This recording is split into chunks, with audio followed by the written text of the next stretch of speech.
جی بسم اللہ الرحمن الرحیم، السلام علیکم ورحمۃ اللہ وبرکاتہ۔ میرا نام ہے ڈاکٹر محمد مزمل حسن، ایک نئے سیشن کے ساتھ آپ کی خدمت میں حاضر ہیں۔ دو پیغام لے کر آئے ہیں۔ سب سے پہلے تو یہ آپ کو دکھاتے ہیں جی، ٹھیک ہے جی، کیا ہے یہ آپ کو بعد میں دکھائیں گے۔ ولیتی گئیوں کے دودھ سے کیا کچھ بن سکتا ہے وہ آپ سے شیئر کرتے ہیں۔ اس سے پہلے یہ ایک میں نے پیج تیار کیا ہے، اور آج میں جو سیشن کرنے جا رہا ہوں وہ ہمارے جو فارم پہ ورکرز جو کام کرتے ہیں، میں ان کی طرف سے ان کا وکیل بن کے بات کرنے کی کوشش کروں گا۔ دیکھیں، یاد رکھیے گا کہ مجھے 13 سال ہو گئے جی فیلڈ میں کام کرتے کو۔ بہت سارے فارمرز کے ساتھ کام کرنے کا اتفاق ہوا، بہت سارے لوگوں کے ساتھ مل جل کے ہم نے کام کیا، بہت پلس مائنس دیکھے، اپ سیٹس بھی دیکھے، بہت جو ہے نا اللہ کی رحمتیں بھی دیکھی، اور معاملات خراب ہوتے بھی دیکھے۔ میں نے ایک چیز بڑی نوٹ کی ہے کہ جن جگہوں پہ فارمرز کے معاملات جو ہے نا وہ مخلوق خدا کے ساتھ اچھے تھے، وہاں پہ اللہ کی ذات کی برکت بڑی تھی، وہاں پہ ہمارے جو ریزلٹس ہیں وہ بھی بڑے شاندار تھے۔ تو میرا یہ بڑا پکا عقیدہ ہے، میرا یہ ماننا ہے کہ اگر فارمر اپنے معاملات مخلوق خدا کے ساتھ اچھے رکھے تو اللہ کی ذات اس بندے کو رزق دے رہی ہوتی ہے کسی دوسرے بندے کے بہانے سے۔ یہ بات بڑی غور سے سمجھنے والی ہے۔ ہو سکتا ہے کہ آپ کے فارم پہ کام کرنے والا وہ ورکر جو پھوڑا مارتا ہے، گوبر صاف کرتا ہے، اللہ اس کے رزق کے وسیلے سے آپ کو برکت دے رہا ہو، یہ آپ کو نہیں پتا، یہ ہمیں بھی نہیں پتا۔ اس بات کو میں سمجھنے کی ضرورت ہے۔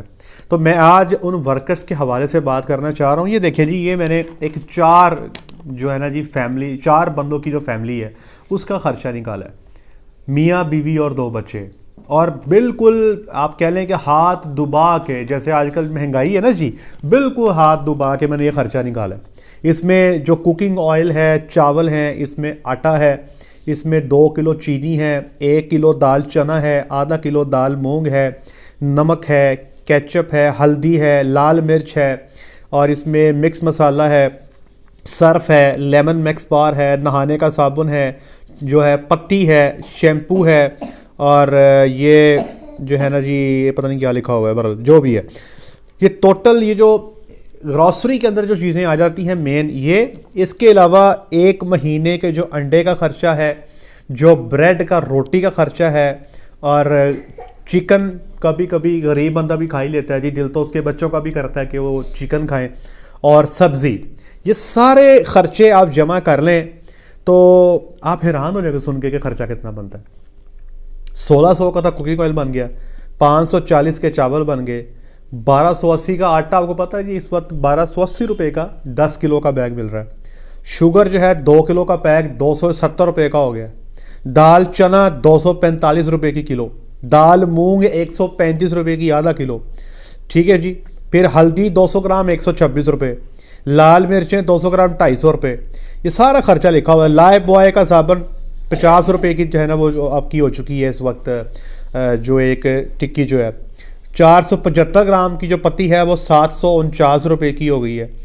جو انڈے ہیں وہ تو کسی سب کو پتہ ہے کتنے جو ہے وہ مہنگے ہو چکے ہیں، اب تو 300 کے درجن بھی ہمارے نہیں مل رہی یہاں پہ۔ اور پھر جو چکن ہے وہ 440 روپے پہ جا چکا ہے جی آج کا جو ریٹ ہے۔ اور سبزی 2 کلو دودھ کے حساب سے 3600 کا دودھ، اور بجلی اور گیس کا خرچہ ملا کے یہ بھائی جان 17,500 روپے بنتا ہے جی۔ اور اس میں کوئی عیاشی نہیں ہے، کوئی عیاشی نہیں ہے، مطلب بالکل بنیادی جو ضروریات ہیں نا زندگی کی ساری وہ ہیں۔ مطلب یہ آپ کہہ سکتے ہو کہ ٹوٹل میانہ روی اختیار کرتے ہوئے، جسے کہتے ہیں نا چادر دیکھ کے پاؤں بھلانا، زندہ رہنے کے لیے یہ چیزیں چاہیے۔ اس میں کسی قسم کی عیاشی شامل نہیں ہے کہ ہم ہفتے میں 2 دفعہ بریانی کھا رہے ہوں، یا ہمارا موڈ کر پڑے ہفتے میں 1 دفعہ مچھلی کھانے کا، یا مہینے میں 1 دفعہ مٹن کھانے کا دل کرے، وہ کچھ بھی نہیں ہے۔ اچھا، اس کے علاوہ اس میں جو ٹریولنگ ایکسپینسز ہیں بالکل شامل نہیں ہیں، اس میں بچوں کی سکول فیس شامل نہیں ہے، اس میں کپڑے نہ بیوی کے نہ بچوں کے نہ اپنے وہ بھی شامل نہیں ہیں، اس میں خوشی غمی شامل نہیں ہے، صرف کھانے پینے کی اور زندہ رہنے کی اشیاء 17,500 پہ ہیں۔ اب اس سے کیا کم کریں گے؟ تو میں درخواست یہ کرنا چاہتا ہوں کہ ہمارے تمام احباب جو فارمرز ہیں وہ اپنے پاس کام کرنے والے ورکرز کی سیلریز کو امپروو کریں۔ میں آج بھی ایسے فارم جانتا ہوں جہاں پہ سیلری 15,000 دی جاتی ہے، بھائی جو بندہ 15,000 سیلری پہ کام کر رہا ہے وہ کیسے اپنے بیوی بچوں کا پیٹ پالے گا آج کی مہنگائی میں؟ بہت مشکل ہے، یقین کریں بہت مشکل ہے۔ مجھے لگتا ہے کہ کم از کم 25,000 روپے کم از کم بتا رہا ہوں یہ سیلری ورکر کی ہونی چاہیے آج کی مہنگائی میں، اور اس 25,000 میں بھی کوئی پیسے نہیں جوڑے گا، وہ صرف اپنے بیوی بچوں کا پیٹ پالے گا، اس سے زیادہ کچھ بھی نہیں ہے۔ ایک حدیث پاک کا مفہوم سناتا ہوں میں آپ کو۔ ہمیں بہت سارے لوگ ہیں، آپ سارے ماشاءاللہ اللہ کی راہ میں خرچ کرنے والے لوگ ہیں، مجھے پتہ ہے فارمر سارے خرچ کرتے ہیں، اللہ کی راہ میں بہت صدقہ خیرات کرتے ہیں۔ آپ صلی اللہ علیہ وسلم کے پاس ایک صحابی آتے ہیں اور وہ پوچھتے ہیں، میں ایک حدیث پاک کا مفہوم بیان کر رہا ہوں، کہیں پہ غلطی ہو تو اللہ مجھے معاف کرے۔ صحابی پوچھتے ہیں آپ صلی اللہ علیہ وسلم سے کہ اے اللہ کے رسول، اگر میرے پاس ایک جو ہے وہ دینار ہو تو میں اس کا کیا کروں؟ تو آپ صلی اللہ علیہ وسلم نے فرمایا کہ اسے اپنی ذات پہ خرچ کر۔ تو آپ سے دوبارہ صحابی نے پوچھا کہ اگر ایک دینار مزید ہو میرے پاس تو پھر میں کیا کروں؟ تو آپ نے فرمایا کہ پھر اپنی بیوی بچوں پہ خرچ کر۔ تیسری دفعہ پوچھا کہ اگر ایک دینار میرے پاس مزید ہو تو پھر میں کیا کروں؟ پھر فرمایا بچوں پہ، رشتہ داروں پہ خرچ کر۔ پھر فرمایا کہ اگر ایک دینار مزید ہو تو پھر کس پہ خرچ کروں؟ تو آپ صلی اللہ علیہ وسلم نے فرمایا تو پھر اپنے پاس کام کرنے والے جو ملازم ہیں نا جی، جو آپ کے ملازم ہیں، جو آپ کے پاس کام کرتے ہیں، وہ چاہے گھر میں کام کرنے والی کوئی صفائی کرنے والی کوئی خاتون ہے، یا آپ پہ فارم پہ کوئی گوبر اٹھانے والا ہے، یا کوئی سائلج لگانے والا ہے، یا ملکنگ پارلر پہ کام کرنے والا ہے۔ اور میں آپ کو ایک اور بات بتاتا ہوں، کئی سارے ڈاکٹر صاحبان وہ بھی بیچارے بہت ہی ایوریج فیملی سے ہوتے ہیں، اکثر میں نے دیکھے ہیں بیچارے 25 ہزار پہ جاب کر رہے ہوتے ہیں، کیونکہ ان کے گھر میں اس 25,000 کی بڑی ویلیو ہوتی ہے۔ تو پھر انہوں نے فرمایا کہ اگر ایک دینار مزید ہو تو پھر آپ صلی اللہ علیہ وسلم نے فرمایا تو پھر تو تجھے اللہ کی راہ میں خرچ کرنا چاہیے نا۔ اب اس میں دیکھیں اللہ کے رسول صلی اللہ علیہ وسلم نے ترتیب بتا دی پیسہ خرچ کرنے کی۔ میں آپ سے درخواست کروں گا کہ ان پہ خصوصی خیال کریں۔ اس مہنگائی میں جب آپ بندے کا سروائیول اتنا مشکل ہو گیا، پہلے تو ہمیں اللہ کا شکر ادا کرنا چاہیے کہ اللہ نے اتنی مہنگائی میں ہمیں ویل آف رکھا ہے۔ یہ اللہ کا بڑا فضل ہے کہ اللہ نے ان چند لوگوں میں ہمیں پیدا کیا ہے کہ آج بھی اللہ کا شکر ہے کہ ہم بڑے اچھے آسان طریقے سے گھر کے معاملہ چلا رہے ہیں، الحمدللہ۔ ہمیں اللہ کا شکر ادا کرنا چاہیے، لیکن ساتھ ہی ساتھ ان لوگوں کا خیال کرنا چاہیے۔ آپ کو میں درخواست کروں گا کہ اگر کوئی بہت سارے لوگ ہیں جو 20,000 سیلری بھی دے رہے ہیں، 25 بھی دے رہے ہیں، میں جانتا ہوں، تو آپ کیا کر سکتے ہیں؟ آپ مختلف طریقوں سے ان کی مدد کر سکتے ہیں کہ اس مہینے ان کو کپڑے لے دیے، ٹھیک ہے نا جی، اگلے مہینے جناب ویسے ہی 2,000 ایکسٹرا دے دیا۔ تو there are so many ways جس سے آپ ان کی ہیلپ کر سکتے ہیں۔ لیکن اگر آپ پرماننٹ ان کی سیلری بڑھا دیں، آپ سب کی، اگر کسی کی 15 ہے، کسی کی 18 ہے، کسی کی 22 ہے، سب کی 25 کر دیں، ایک دفعہ نا جی آپ کو لگے گا کہ شاید فارم کی اکنامکس ہل جائے گی۔ شیطان آپ کو یہی بولے گا، شیطان آپ کو یہ نہیں بتائے گا کہ اگر آپ کے پاس فارم پہ کام کرنے والے 10 ورکر ہیں، اگر آپ ان کی 5,000 سیلری بڑھا دیتے ہو تو وہ 50,000 بنے گا۔ میں آپ کو یقین سے کہتا ہوں اللہ کی ذات آپ کو ایسا نوازے گی نا، آپ کو سمجھ بھی نہیں آئے گی۔ آپ کو اللہ کی ذات اتنی رحمت برکتیں کر دے گی نا آپ کو کہ آپ کو سمجھ نہیں آئے گی۔ تو نیت کریں، فارم کے کام کرنے والے جو ورکرز ہیں نا جی، ان پہ جتنا خرچ کر سکتے ہیں ان پہ خرچ کریں، ان کا خیال رکھیں، ان کی خوشی غمی کا خیال رکھیں۔ اگر کسی کی بیٹی گھر بیٹھی ہے، اس کی شادی نہیں ہو سکتی، تو اس کی بیٹی کی شادی کروا دیں۔ اگر کسی کے بچے گھر بیٹھے ہیں، اس کے پاس پیسے نہیں ہیں اسکول میں داخل کروانے کے، ان کے بچوں کا ایڈمیشن کروا دیں، ان کے بچوں کو پڑھائیں۔ یہ at the end of the day آپ کو یہی کچھ بچنا ہے، کیونکہ پیسہ تو یہاں چھوڑ دینا ہے، قبر میں چلے جانا غریب نے بھی اور امیر نے بھی، لیکن at the end of the day کل کو اللہ کے حضور جب پیش ہوں گے تو شرمندگی سے اللہ ہمیں بچائے، اس وقت سے بچائے کہ ہمیں اللہ کے سامنے شرمندگی کا سامنا کرنا پڑے۔ یہ میرا کوئی کمال نہیں ہے یا آپ کا بھی کوئی کمال نہیں ہے کہ آج ہم ویل آف ہیں، اللہ کا شکر ہے، اچھا کھاتے پیتے ہیں، اس میں ہمارا کوئی کمال نہیں، یہ صرف اللہ نے ہمیں عطا کیا ہے اور یہ اللہ کی چاہت ہے۔ تو ہمیں یہ خیال کرنا ہے کہ جن لوگوں کو ابھی اللہ نے عطا نہیں کیا تو ہم نے ان کا خیال رکھنا ہے، یہی تو امتحان ہے۔ تو بے شک باہر بھی خرچ کریں، بہت سارے لوگوں پہ آپ لوگ خرچ کرتے ہیں، لیکن ان لوگوں کا بھی خیال رکھیں۔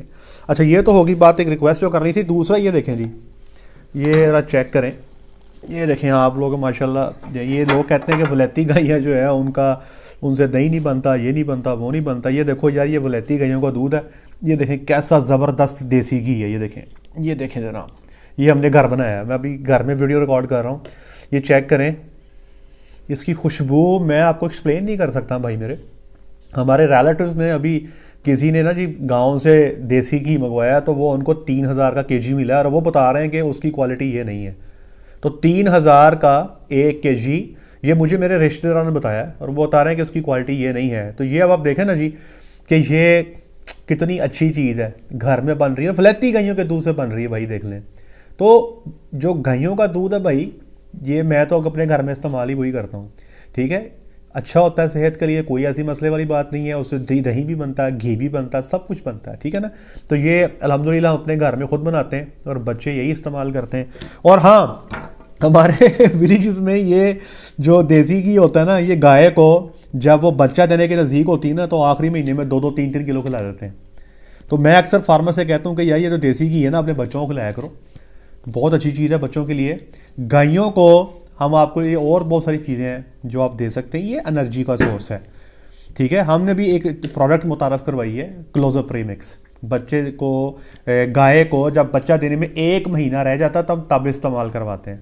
تو اس میں نہ صرف انرجی ہے بلکہ اس میں اومیگا فیٹی ایسڈز بھی ہیں، اینائنز بھی ہیں اور گلوکوز پریکرسرز بھی ہیں، بائی پاس فیٹس بھی ہیں، ییسٹ بھی ہے، بفر بھی ہے. تو اس کا زیادہ فائدہ ہے. یہ اگر 1 فائدہ دیتی تو وہ 10 فائدے دیتی ہے. آپ 3-4 کلو کھلا دیتے ہو، اتنا ہی خرچہ کر لیتے ہو جتنے میں آپ کو وہ پڑے گا. تو ایک دفعہ ہمارے کہنے پہ ذرا گائے تو تیار کر کے دیکھیں نا یار، 1 گائے تو دے دو نا یار، اللہ کے بندے 1 گائے تو ہماری مرضی سے تیار کر لو نا. تو اتنا کچھ کر لیتے ہیں آپ، 1 ہماری مرضی پہ تیار کر کے دیکھیں، پھر دیکھیں کیا بنتا ہے. مزہ آئے تو پھر آگے بھی کر لیجیے گا، نہ مزہ آئے تو پھر بھائی یہ دیسی گھی تو پھر ہے ہی نا جی. تو اگر آپ کو وہ پروڈکٹ چاہیے پریمکس تو اس کے حوالے سے میں نے نیچے ڈاکٹر وقاص کا نمبر بھی دیا ہے، ان سے رابطہ کر لیں. وہ آپ کو خوراک بھی بتائیں گے، یہ پروڈکٹ آپ کو پہنچا بھی دیں گے، بچہ دینے کے بعد کیا دینا وہ بھی آپ کو بتا دیں گے. اچھا گھی تو میں نے دکھا دیا، دیسی گھی ہے، دہی بھی دیکھ لیں. یہ دیکھیں جناب، یہ دیکھ لیں بوٹیاں سی بنی ہوئی ہیں. ابھی یہ ٹھنڈا نہیں ہے، یہ بالکل تازہ ہے، یہ دیکھیں، ٹھیک ہے جی، یہ بالکل تازہ دہی ہے. تو یار اس میں کیا فالٹ ہے یار، یہ بہترین کوالٹی کا ہے بھائی میرے، ٹھیک ہے نا جی. یہ جب اس کو رکھتے ہیں نا فریج میں تو یہ ایسے کٹنا شروع ہو جاتا ہے، ٹھیک ہے جی. جس کو عمومی طور پہ لوگ کہتے ہیں نا کہ دہی دیا بوٹیاں کٹ کے بکھاؤ، تو وہی بن جاتا ہے. تو یار یہ اتنی بہترین چیز ہے، ولیتی گائیوں کا دودھ ہے بھائی، ٹھیک ہے نا جی. ایویں بدنام کیا ہوا ہے کہ جی فیٹ کم ہوتی ہے، یہ ہوتا ہے وہ ہوتا ہے. یہ دیکھو دہی بنتا بھی دیکھ لیا آپ نے، اور دوسرا جو میں نے آپ کو گھی دکھا دی ہے وہ بھی آپ کو دکھا دی ہے جی. آج کے لیے اتنا ہی، اپنا خیال رکھیں، دعا میں یاد رکھیں، 5 وقت کی نماز ادا کریں. السلام علیکم.